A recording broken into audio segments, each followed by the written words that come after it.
السلام عليكم.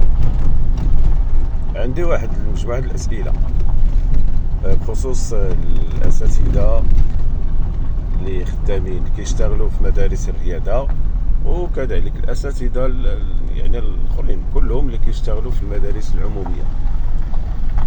بالنسبة للمدارس كلهم، الأساتذة كيشتغلوا بهواتفهم الخاصة، وكيشتغلوا كذلك بأرقامهم الخاصة باش يخدموا شي حاجة اللي دارتها الوزارة أو باش يدخلوا المسار، باش يعبروا هذوك النقاط، باش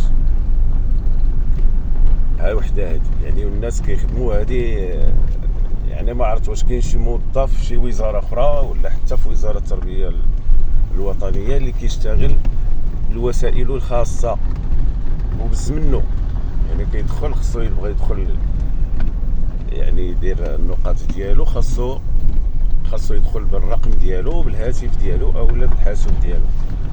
وحده الاولى.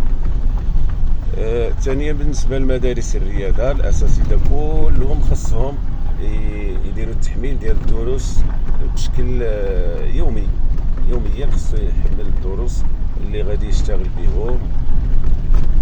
الى هنا الوسيله بعدا باش غادي يدير التحميل، وكذلك يفترض انه راه كاين عطاونا الحواسب ماشي مشكل. ولكن بالنسبه للارصده ديال الانترنت باش غادي نشتغلوا، منين غنجيبوه؟ حنا كنعبئوا من جيوبنا، اذا حنا خدامين من جيوبنا، سواء اساتذه اللي خدامين في مدارس عموميه بشكل عام، وبشكل خاص اساتذه اللي خدامين في مدارس الرياضه. الى متى سيبقى الوضع على ما هو عليه؟